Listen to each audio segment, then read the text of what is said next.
Welcome to Rogers TV special presentation. I'm your host, Consuela Bastrash, and today we're back in Salisbury at the Humanity Project Farm.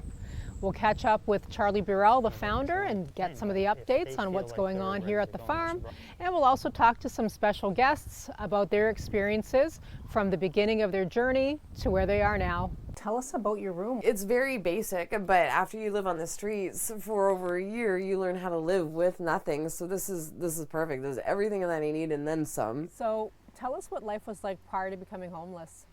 I was employed full-time. I worked in the tech sector, and I, did propagation, web hosting, emails, server issues, things like that. And without warning, 300 of us were laid off. So I worked remote, and I was living at home at the time in Nova Scotia. My father recently passed away, and I was taking care of my mother with cancer. And I was living with a younger sibling, and unfortunately, my younger sibling relapsed.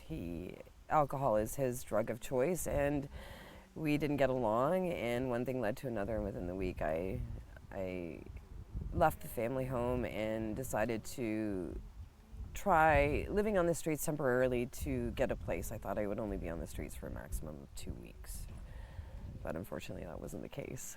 You had gotten a severance when you were laid off from your job. So how did that work out when you became homeless? So on the streets, I had severance, and when my severance ran out and I had a healthy severance, healthy benefits package, I had unemployment insurance, which my EI was high as well, so it afforded me, income, and I saved money.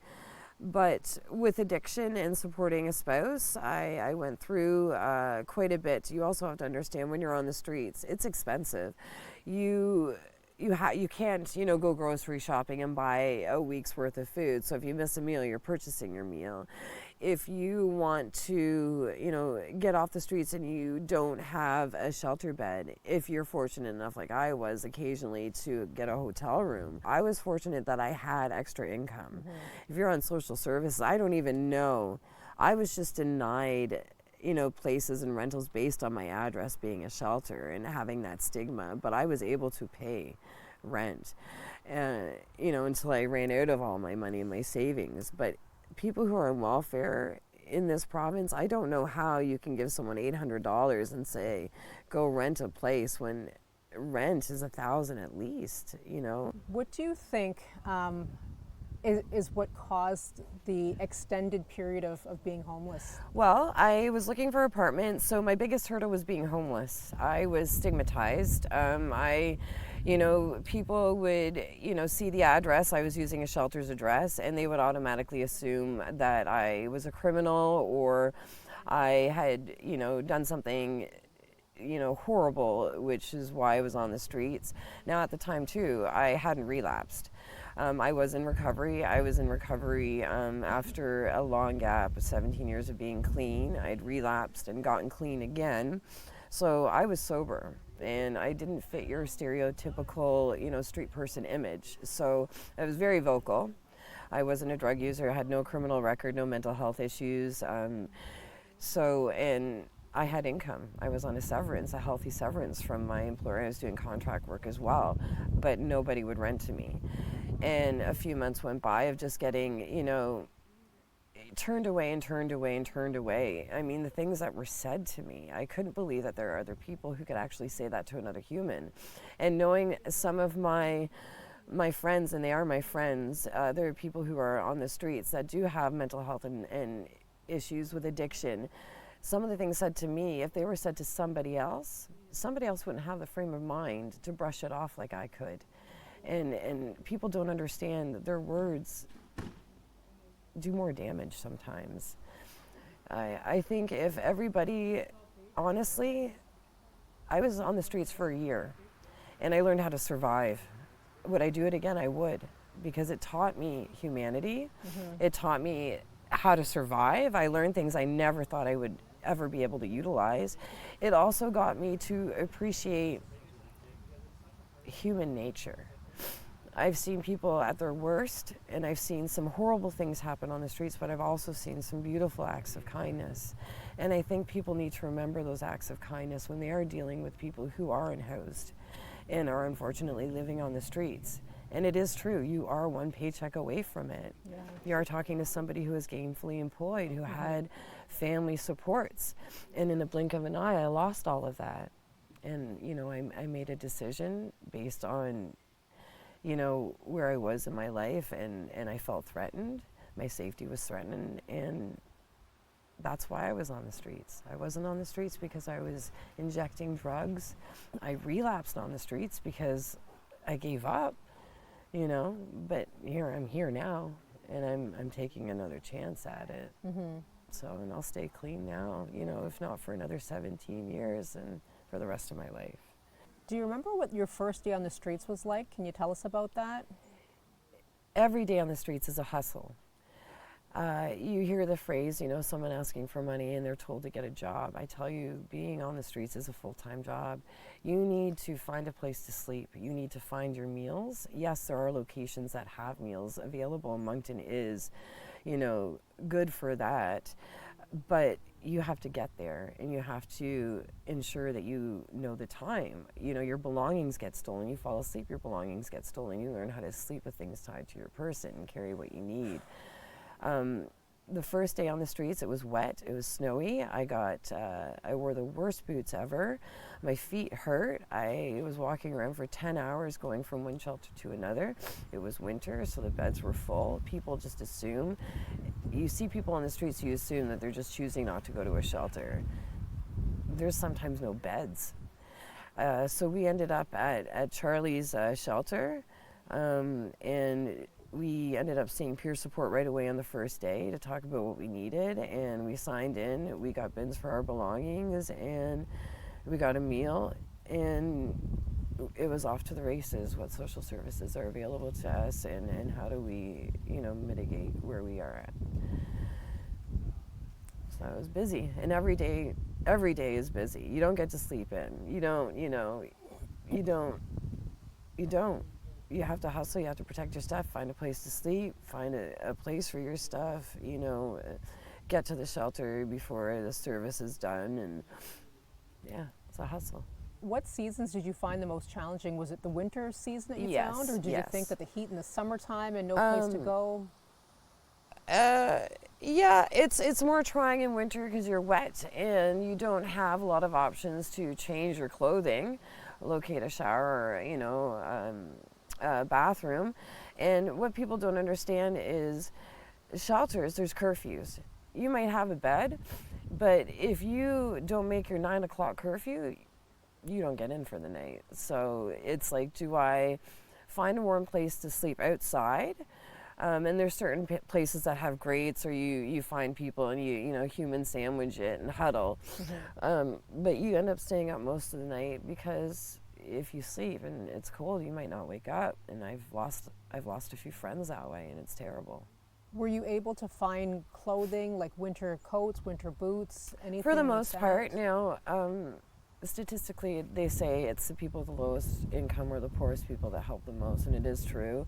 Whenever I had my things stolen, it was the people in the streets that would, you know, replenish what I needed first and foremost. And then where, you know, I couldn't get from the streets, there was organizations I could utilize, you know, as long as there was donations. I mean, there were some times where the men have a harder time than women. There's not a lot of donations for men. Really? Yeah, men's clothing was hard. Like my husband, pants, couldn't find pants for the longest time, and if he did, they were huge. But yeah, so things like that, toiletries, you know, things like, I know now from being on the streets, because I used to donate all the time because I you know, I was on the board of the only homeless shelter in the region I lived in. So I've lived on both sides, but now I really know what to donate and what can be used on the streets. So, yeah. Hand sanitizer. So give us a list then. So for Hand people watching sanitizer. this, so hand sanitizers. Yeah, what are some big high items that we should alcohol be content contributing? hand sanitizer. In the winter, that's a godsend because we light fires with that. Safe Really? fires, yes.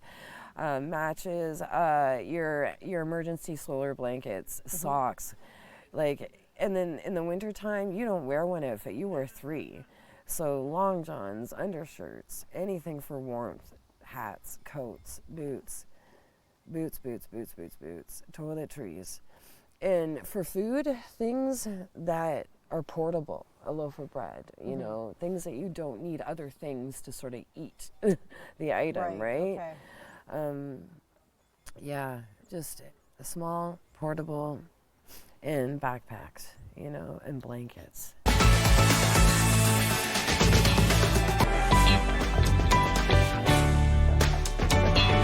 Tell us about some of your biggest safety concerns when you were living on the streets. I was raped. And I'm very open about that as well. And my perpetrator pled guilty. So that was a relief because I did go to trial for that. So being a single female and sleeping alone, that's a huge risk. You have your things stolen, and I'm not saying the people that are stealing those things are bad people. You have to understand we're all surviving. So you learn how to protect your things, and we've all had our things stolen, but me, it sucked, but there's somebody else out there that's in the same position as me, and I don't know, you know, they could have had their things stolen. I'm not justifying it, but I understand the need to survive. And I think that's something that a lot of people don't consider, that when you're a woman on the streets, there's things that are unique. Yeah. And it's not to you that are these situations, let me tell you, women, they're not other homeless people that are perpetrating these things onto us. These are housed individuals who are creating, you know, unsafe situations for females as well. They see a female in a vulnerable situation, they say, hey, hop in my car. If you know, or you're cold, get in, I'll drive, you know. Come to my home. You don't know what a woman is, you know, willing to sort of risk just for either a warm bed or a meal, or even just to get out of the rain or the cold for even an hour, you know. And you do put yourself in risky situations just to survive. It's really frustrating to hear that people are taking advantage of somebody that's already in a really challenging situation. It happens. And it happens. We're disposable. Somebody told me there are 90 new homeless people arriving on the streets of Moncton every month, and only 30 of those people are being housed. So in a year, you're talking 720 people are going to be on the streets. What is one of the most important things that you've learned for survival on the streets? To be kind, to listen. You might see somebody having a psychotic break or in a psychosis. It doesn't take much for you to, don't judge them. You don't know what they're going through. And yes, if they had used drugs, consider what they're trying to medicate themselves from. Just be kind and listen, and don't judge. Throughout this journey, what's been the most important factor in your healing? How have you been able to move forward and to get to a better place where you are now? For me, it's knowing that there is greener grass on the other side. I've been sober for 17 years. I know what sobriety is like. I know it's achievable. I also realize that once you are an addict, it is an everyday thing. You can't just, you know, have one puff and think you can put, you know, the pipe down or the syringe down or the piece of foil, whatever, the pill. It just takes that once to get right back into it. And I'm glad Charlie has the farm, because I could see myself in a medical detox and rehab for as long as what's needed to heal. So I'm so glad this is here. So you touched on this a little bit earlier, but I'd like to kind of go back to that. So you mentioned finding resources. So how hard is it? How challenging is it to find resources? Where do you find resources? So when someone's newly homeless, what's the first step in trying to get back on your feet and go to a move shelter forward? So going to a shelter is the first. first. Your shelter will have staff that are knowledgeable about what supports are available to you. You know, whether or not you need ID, your taxes done, you need mental health help, you need to go into therapy, you need medication. The shelters also have the Salvis Clinic that comes and does the transport medical unit. So a shelter is your best bet to stop and sort of get a head start on all your social services. After that, it's basically up to you to do all your follow-up appointments. What makes it difficult is sort of keeping all of your paperwork, you know, in one location and keeping it. You know, if you keep it in your purse gets stolen, you have to start all over again.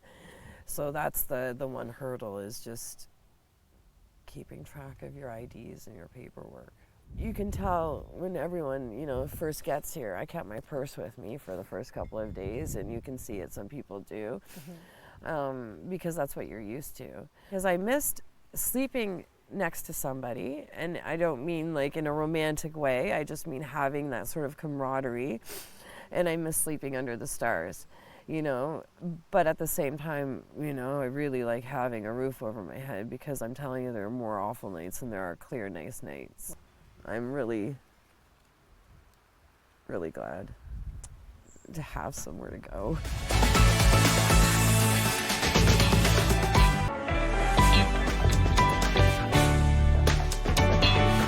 So right now I'm reading Selected Stories of Philip K. Dick. He is a sci-fi writer. He wrote Minority Report. So it's nice to be able to read again and actually have the same book the next day. So Becca, tell us about your educational history. Sure. So I was a professional student at one point in my life. So I have university degrees, master degrees. I went to college. I have a postgraduate diploma in English Lit, proposal writing, fund development, social science, communications, and urban planning. I also did some ad hoc courses as well, in languages and law and psychology and writing, and computer sciences later on in life. So I originally started out my career right out of university, and I was working and going to school at the same time. I worked for a utility company, and then I graduated with my post-grad in writing, and I started fund development and working for the nonprofit sector. And I pivoted into the tech industry. I was always writing copy and website content, and I thought that's what they were hiring for. But they hired me for their technical side. I thought they would fire me, but years later, I loved it, and I'm sticking with that field. So I fell in love with it. It made sense to me. And once you start looking for employment, you're looking to head back into that kind of area of your expertise? Yes, and I'm upgrading my skills because I want to learn how to create code. So tell us about some of the experiences that you've gained, some of the things that you've learned from this journey. I learned how to make a fire out of hand sanitizer. I learned how to survive a hurricane with tarps, and I've learned where all the warm spots are in Moncton. I've learned how to dumpster dive, and I'm not talking for food, for things that you need, and I don't mean like digging through. You can go to certain dumpsters and all it is just from a store. It's cardboard and plastic, so you learn where all those dumpsters are. You learn, where you can get clothes on the fly. And you also know that if you have to fall asleep in someone's sort of stoop, there is somebody that is going to come across you in the middle of the night and put a blanket on you. Tell us about your biggest disappointment in how somebody behaved and the kindest gesture that you've had. The biggest disappointment was being denied a coffee in an establishment because I was homeless and they said I couldn't afford it. I had money and that was humiliating. They couldn't come up with anything other than me being homeless. I was well dressed. I actually had someone take a picture of how I looked that day, and I looked fine. You couldn't tell that I was homeless. So some of the things that are said and some of the assumptions that are made, those were my biggest disappointments. I thought people were sort of educating themselves a bit more in this day and age, but I see a lot of ignorance, and a lot of ignorance that spread hatred, and it's unfair. The people that are ignorant toward people who are homeless or unhoused, you really are missing out on getting to know artists, musicians, intellects, philosophers. So I feel bad for those people because they're missing out on a unique experience. That seems to be the stigma, right? Where Yeah. people think because you don't have a place to stay, Yeah. that it's a choice that you made, or it's Yeah. something that you did wrong. Or we're choosing to stay in addiction. Yes. We chose to, become drug addicts because it's so much fun, needing something in addition to being homeless and dealing with those struggles. And it's terrible. And like, it could be anybody. Like, I know paramedics, I know lawyers, I know doctors, and I know people who have been in the system their whole lives, and they are a product of the system, and that's why they are where they are. So it's a huge gambit of people who are on the streets. So you can't paint us all with the same paintbrush. But for every person who has stopped to help, that act of kindness is immeasurable, because it's almost like paying it forward too, because for every time someone has helped somebody who is on the streets, I guarantee you that street person is going to turn around and help someone else. So things are a lot different now for you. You're here at the Humanity Project in Salisbury. Tell us about what things are like now. They're calmer. I'm not running with Narcan kits everywhere. Preventing overdoses. My husband overdosed over 40 times. I personally came across him and he was dead, and I didn't even recognize my own husband. He was gray. So I had to save his life a few times, so that's had an impact. When I hear a siren, that hits different. In May, for 2 hours, I did 18 overdoses in 2 hours. So the people who are using those drugs, knowing that they could potentially die from it, you need to ask yourself why they're doing it and have some compassion. It's calmer here, it's relaxed. I'm sober. I've been here, I'm 65 days sober. There's a lot of hope, and there's a future here, and it's calm. And there's like-minded individuals here, and we have a lot of fun. And it's nice knowing that you will see the same faces tomorrow. Yes. And you don't have to worry about whether or not you're going to be going to a funeral for one of these people. And what are your next steps? So where do you see yourself going from here? I'd like to stay in this area. So there are, plans. There are certain phases in the farm, future for a tiny home or apartment. So my goal is to work. This is the longest I've been unemployed and not doing something. So I'm kind of chomping at the bit to get back to work and live independently and whatnot. So that's my future, to get back to life. If you could talk to your past self, what would you say to her? Don't do it.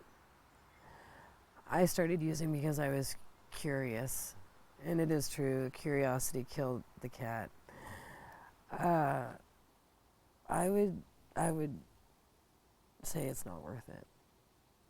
And today in your present life, what brings you joy? What makes you happy? Laughing with these misfits here, with everyone I live with. I haven't laughed so hard, in the longest time until I got here. And someone even said that, it's nice to hear me laugh again. So, yeah. Well, thank you so much for taking the time to talk to us today, Becca. It was amazing to meet you. Thank you for listening. Thank you.